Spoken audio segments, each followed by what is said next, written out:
tous, j'espère que vous allez bien en cette fin de mois de mars qui nous amène tout doucement vers le début du printemps.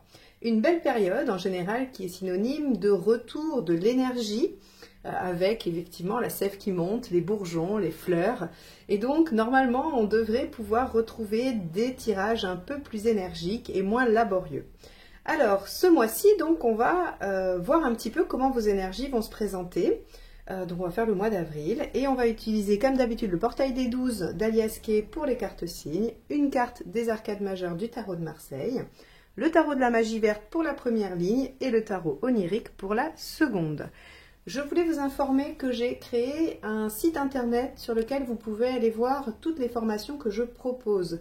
Il y a les formations d'arcade majeure à l'endroit, d'arcade majeure à l'envers et aussi les mineurs, Rider et Marseille. Donc vous pouvez aller voir les dates que je propose ainsi que le programme. Si ça vous intéresse, n'hésitez pas à m'envoyer un formulaire via le site internet et si vous n'y arrivez pas, vous avez toujours mon mail dans la barre d'information juste en dessous de la vidéo.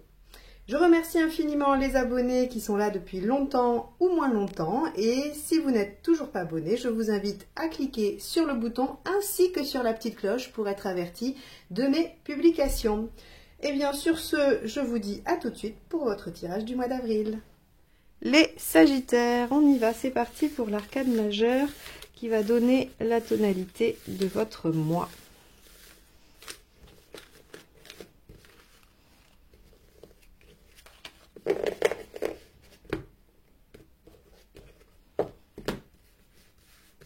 Allez, on va prendre celle-ci. La force, ok. Donc, la force nous indique qu'il y a peut-être une situation que vous allez pouvoir maîtriser. Soit vous la maîtrisiez déjà et ça continue, soit il y a une récupération de la position de force, alors entre guillemets, hein, c'est-à-dire position haute, soit il y a un équilibre qui est trouvé. On peut aussi être sur une période où vous aurez besoin de prendre soin de vous, de recouvrer des forces, d'être en convalescence peut-être. On va aller voir un petit peu ce qui se passe. Allez, quel est votre état d'esprit ?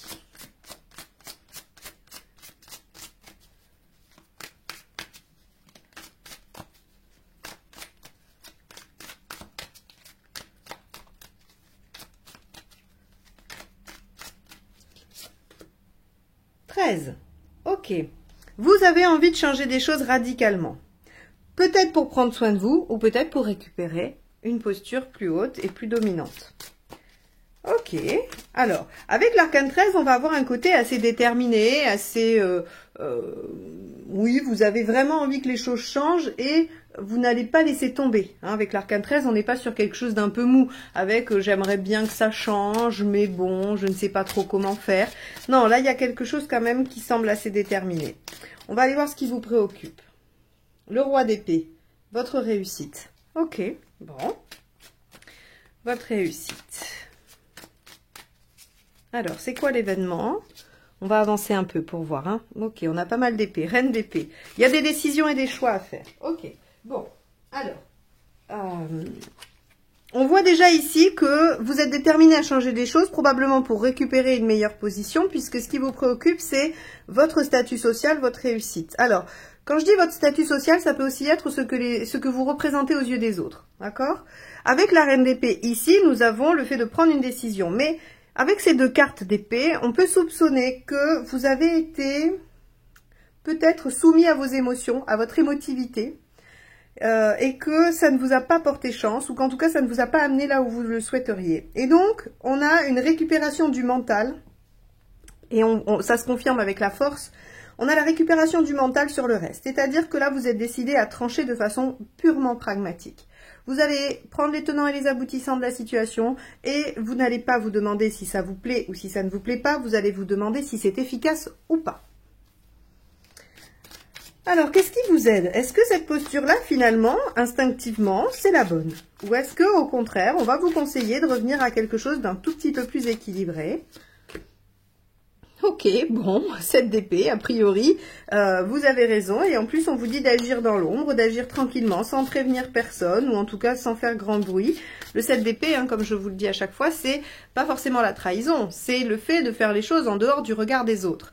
Donc, bah, il y a cette notion, effectivement, de dire, vous pouvez préparer votre projet sans en parler, sans le faire connaître. Allez, qu'est-ce qui ne vous aide pas? Alors, d'agir de façon spontanée et peut-être inconsidérée. Ici, le battleur va être soit de ne pas agir, hein, on va aller chercher dans ses travers, dans ce côté négatif. Et donc un battleur, quand il est énergique, créatif et enthousiaste, bah forcément, de ces aspects négatifs, ça va être soit trop d'enthousiasme, soit pas assez. Ici, j'aurais tendance à pencher pour trop d'enthousiasme. Puisqu'on voit que vous cherchez à récupérer la maîtrise, que le mental prend le dessus, je pense que vous voudriez un petit peu, ouais, que vous avez peut-être envie d'agir vite, d'agir trop vite. Vous pourriez aussi être bloqué par votre réflexion. Ça, il va falloir que vous vous interrogiez parce qu'effectivement, sur une guidance générale, ça va être difficile de trancher de quel côté du négatif ça penche. Avec du mental, on peut être empêché d'agir. Mais en même temps, l'épée est rapide. Et j'aurais tendance à dire que vous auriez envie, hein, surtout parce qu'on a la présence ici de l'arcane 13. Hein. Je vous explique mon cheminement pour que vous puissiez, vous y retrouver aussi peut-être, hein, si, quand vous accordez ça à votre situation. Le 13 est déterminé, assez rapide. Les épées aussi sont rapides. Hein. Donc c'est pour ça que ma première interprétation, c'est trop de rapidité dans les actions. Pour autant, on sait que lorsqu'on est trop dans le mental, et que l'on réfléchit beaucoup parce qu'on ne veut pas y laisser l'affect et tout ça, ben, on peut aussi freiner l'action. C'est pour ça que je vous propose les deux, et ça va être à vous de vous interroger et de réfléchir par rapport à votre situation, de quel côté vous penchez. Allez, on va aller voir émotionnellement ce qui se passe. Surtout qu'on voit bien qu'il est question de trouver l'équilibre ici, hein, quand même. Ok, 6 d'épée, il y a une transition, hein. Bon, vous êtes en train de changer des choses à mon avis. Hein. Là, très clairement, il y a des décisions qui vont changer des choses radicalement dans votre vie. Le 6 d'épée, c'est, vous savez, hein, je quitte le point A pour aller au point B, mais bien évidemment, entre le A et le B, le temps de traverser, je suis un peu nulle part, c'est flou, et du coup, ben voilà, je suis en transition. Il y a le fait quand même de laisser derrière soi quelque chose. Alors, vous pouviez y tenir, ça pouvait être douloureux, on n'a pas trop la nature de ce qu'on laisse derrière avec un 6 d'épée, hein, c'est plutôt l'entourage des cartes qui vont nous le dire. Mais là, on pourrait supposer en tout cas que vous tournez une page. Hein. Surtout que l'épée, ça tranche bien quand même, hein, donc je pense que vous tournez vraiment une page de votre vie. Et vous le faites sans en parler. Matériellement, 10 d'épée. Bon, on a des cartes de fin les Sagittaires là, hein. 10 d'épée, vous savez, hein, fin d'une situation douloureuse. Donc, soit, effectivement, vous étiez dans une situation difficile, professionnellement, matériellement, et vous décidez d'y mettre fin pour aller vers quelque chose qui vous permettrait d'être mieux. Hein. Je vous ai dit, ce qui peut vous préoccuper ici, c'est votre situation, c'est votre statut social. Donc, il se pourrait que vous terminiez quelque chose, soit avec un employeur qui vous a soit exploité, malmené, ou qui ne vous a pas donné l'avancement que vous méritiez, ou ce genre de choses, on pourrait imaginer. Hein. Allez, on va aller voir où vous en êtes globalement. 8 de coupe, bon là c'est clair, ok. On n'a que des cartes qui nous indiquent que vous laissez quelque chose derrière vous et que vous partez en quête de quelque chose de mieux. Le 8 de coupe, c'est vraiment j'accepte de laisser derrière moi des choses auxquelles je tiens pour partir en quête vers ce qui me manque. Et ce que je suppose meilleur, bien sûr. Hein. Donc, entre ces trois-là, qui clairement parlent d'une fin de quelque chose pour aller ailleurs, celle-ci aussi qui parle de fin, là on parle de décision. Hein, je pense qu'on est clairement à un moment charnière pour vous, les Sagittaires. Allons voir à la fin du mois où vous en êtes. Est-ce que vous avez beaucoup avancé ou est-ce que vous êtes toujours dans cette phase de transition? Ah, la roue quand même. Donc oui, les choses avancent, la roue tourne, vous démarrez un nouveau cycle.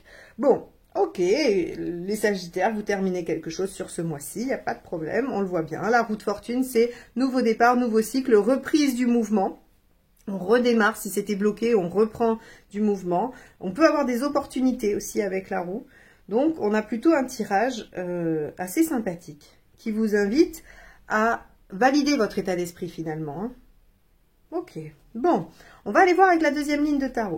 Pendant que je brasse les cartes, je vous rappelle que je démarre une formation sur les arcanes mineurs le 12 avril, le mardi soir, et une sur les arcades majeures le lundi 11, qui démarre le lundi 11. Donc allez voir sur mon site si vous êtes intéressé, ou envoyez-moi un mail et je vous donnerai tous les détails, il n'y a pas de souci, vous aurez les informations juste en dessous de la vidéo. Et si vous voulez prendre rendez-vous pour une guidance personnalisée, j'ai réouvert quelques créneaux sur le mois d'avril et le mois de mai, donc n'hésitez pas si vous le souhaitez. Allez, on va aller voir ce qu'il y a avec l'arcane 13.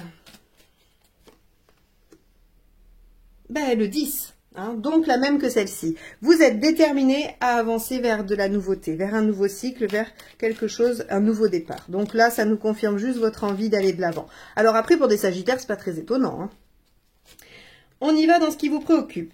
Le roi d'épée. Ah, intéressant. C'est-à-dire que, vous voyez, avec le roi d'épée, on était quand même focalisé sur des préoccupations assez pratiques, assez mentales. Et là, on voit quand même qu'il y a, avec la carte 6, les amoureux, des préoccupations plutôt affectives, émotionnelles. Alors, ça peut être de faire des choix du cœur. Vous avez envie, alors, ça va être compliqué quand même, parce que autant vous avez envie de trancher de façon très pragmatique, autant ça vous préoccupe de faire quand même le bon choix. Ce qu'on pourrait imaginer, c'est qu'au fond de vous, vous savez ce que vous aimeriez, donc votre choix du cœur, mais ça va vous demander de trancher un peu dans le vif, et c'est ça où vous essayez un peu de vous blinder pour pouvoir prendre ces décisions et trancher. C'est comme ça que je le lis. Maintenant, vous me direz si vous le vivez différemment. Vous pouvez me laisser en commentaire comment vous vivez ce grand écart entre l'épée, le mental, et l'arcane 6 qui parle de choix de cœur. Parce que la reine d'épée, elle choisit pas avec son cœur, hein, elle choisit avec son mental. Elle fait 2 colonnes, les plus, les moins, et elle tranche s'il y a plus de colonnes d'un côté ou de l'autre. Hein, enfin, la colonne est plus longue d'un côté ou de l'autre. Allez, justement, avec cette reine d'épée, qu'est-ce qu'on a? Tempérance. Bon, ok. Bon, vous avez envie de vous durcir un peu, de revenir un peu plus dans le mental, mais on voit quand même que vous avez... votre objectif, c'est l'équilibre. Et votre équilibre est de retrouver quelque chose d'une douceur, une guérison. Ici, le 10 d'épée... Quand je vous dis qu'il termine quelque chose de douloureux, on voit bien qu'avec la tempérance, on a l'envie de radoucir les choses, de revenir à quelque chose de plus bienveillant. Il se pourrait que vous quittiez un job où vous vous sentez maltraité, hein, ça pourrait être tout à fait ça. Ou une relation, hein, mais en tout cas, vous quittez quelque chose qui vous mettait mal, hein, qui ne vous convenait pas. Alors, à part de le faire en douce, qu'est-ce qu'on vous demande ? Le 4 de bâton. Ok. Alors, avec le 4 de bâton, ce qu'on va vous suggérer, c'est de faire les choses étape par étape et de vous satisfaire de bases solides, même si vous n'êtes pas encore arrivé au bout. Et on le voit bien, puisqu'ici, la roue de fortune à la fin du mois nous dit que vous redémarrez un nouveau cycle, pas que vous aboutissez à la fin. Mais c'est normal, puisque visiblement, sur le mois d'avril, vous terminez déjà. Et donc, on vous dit, il y a déjà des bases. Il y a déjà des bases, il y a déjà des choses à célébrer, à fêter et à ancrer. Donc, concentrez-vous là-dessus. Alors, avec ce battleur dont on ne savait pas trop s'il était soit trop actif, soit pas assez, on a, regardez, l'as de coupe. Ok. Alors, l'as de coupe, vous voyez, c'est 1 ici, et là, c'est un as. Hein, donc, on est sur deux numéro 1, on va dire. Et ce qui ne vous aide pas ici, ça va peut-être de la jouer vraiment trop solo. Alors, vous êtes plein de contradictions, les Sagittaires, hein, vous voyez bien, mais c'est normal, c'est l'ambivalence. Hein, si c'était si simple, si tout était blanc ou noir, la vie serait quand même beaucoup plus simple, voire peut-être même ennuyeuse, que sais-je. Ici, on a, comme je vous le disais, de l'épée, et pour autant, quand on recouvre, on a de l'affectif ou de la douceur. Donc, on a du mental froid qui veut trancher, et de l'équilibre, de l'affectif qui veut trouver sa voie. Ici, on vous dit qu'il faut faire les choses seul, d'accord? Ou en tout cas qu'il faut ne pas trop en parler. Et ici, on vous dit que si vous vous isolez trop, ça ne vous aide pas avec l'as de coupe. L'as de coupe, ici, en mauvaise posture, c'est la solitude, l'isolement. Le fait de ne pas être aimé ou de ne pas aimer, ou voilà. Alors, si vous agissez trop vite, vous pourriez perdre des gens en route. Des gens que vous n'avez pas envie de perdre. Avec le 13 ici, hein, comme je vous ai dit, on a quelque chose de déterminé et on vous a dit d'agir vite, je pense vraiment pour ça, hein, qu'agir vite n'était pas la bonne option. Attention, vous pourriez y laisser des plumes et surtout vous retrouver seul. C'est à ça qu'on va vous demander de faire attention. Donc moi je vous dirais, cette d'épée, peut-être faites-le en douce, mais mettez quelques personnes dans la confidence, une ou deux, grand maximum. Mais en tout cas, que les gens ne se sentent pas trahis. Ok, bon, avec le 6 d'épée, émotionnellement, cette transition-là, on va où? 8 de pentacle, ça vous demande des efforts. Oui, ça, on n'en doute pas. Hein. Ça, on n'en doute pas. On n'en doute pas parce qu'effectivement, toute transition, tout changement va de toute façon vous demander des efforts sur plus ou moins du long terme. Avec le 8 de pentacle, on est quand même dans l'effort sur du long terme. Vous n'en êtes qu'au début. Alors, au niveau pratique, 10 de bâton, génial. 10 d'épée, 10 de bâton. Oh là là. Vous déposez un fardeau qui vous pesait trop lourd et qui vous faisait souffrir pour ouvrir une nouvelle page de vie et vous donner de nouvelles possibilités. C'est quand même génial, quoi. Bon, et avec une belle roue de fortune en sortie de tirage, moi j'ai envie de vous dire que ça vaut le coup d'être un peu dans le flou et de faire des efforts. Ça vaut quand même le coup. Là, il y a juste là où on vous dit, il va falloir trouver, mais tout est question d'équilibre hein, avec la force hein, et de maîtrise. Il va falloir trouver la bonne posture, j'ai envie de dire, qui va vous permettre de faire ces changements, d'avancer et de faire les choix qui vous semblent bons, sans pour autant tout laisser derrière vous. Hein. Vous pouvez garder quand même, je pense, certains liens, certaines personnes près de vous. Alors, avec le 8 de coupe. 15, le sorcier, génial, vous retrouvez la maîtrise de vous-même, vous retrouvez, alors pas la maîtrise, pardon, parce que ça c'est la force, mais le 15, c'est vraiment une question de pouvoir, mais de pouvoir sur soi-même. On est en pleine possession de tous ses pouvoirs et toutes ses capacités. On est dans l'action. C'est une âme très concrète, très active, qui nous dit que on peut faire appel à peu près n'importe laquelle de ses capacités pour avancer, agir, régler la situation et dominer la situation. Donc ici... je crois qu'on a vraiment le fait de récupérer une meilleure position, une meilleure posture, que ce soit dans une relation, dans un travail, au niveau de la société, peu importe, vous êtes en train de terminer quelque chose qui vous permettra de revenir à une meilleure position et qui vous conviendra mieux. Vous ne le criez pas sur les toits, mais par contre, on vous dit quand même de ne pas vous isoler trop et ne pas perdre tout le monde dans cette histoire. Alors, et ça vous permet bien évidemment d'accéder à un nouveau cycle, à un redémarrage à la fin du mois. Et qu'est-ce qu'on a? Le 8 de coupe, par la même que celle-ci. Vous partez en quête de quelque chose de nouveau qui vous tient à cœur, qui vous motive. C'est voilà, c'est la quête d'une vie, le 8 de coupe, j'ai envie de dire. Vous laissez derrière vous ce qui ne vous convient plus pour aller chercher ce que vous avez envie de vivre et ce qui vous plaît. Bon, les Sagittaires, un tirage très intéressant. Il y a juste quelques zones un peu ambivalentes, mais c'est la dualité qu'on porte en nous. Je crois qu'il faut l'accepter. Il va falloir que vous arriviez à la repérer pour éventuellement mieux vous repositionner face à ça. C'est uniquement à ça que servent les tirages que je vous propose. Hein. C'est de pouvoir évaluer où vous en êtes par rapport à la situation et de voir comment vous avez envie d'appuyer ou pas sur voilà, les avantages, les désavantages. C'est vraiment uniquement dans ce but-là que je fais ces tirages. Donc j'espère que ça vous aidera dans votre situation du mois d'avril. Et puis je vous dis à très très vite pour de nouvelles guidances. Bye bye.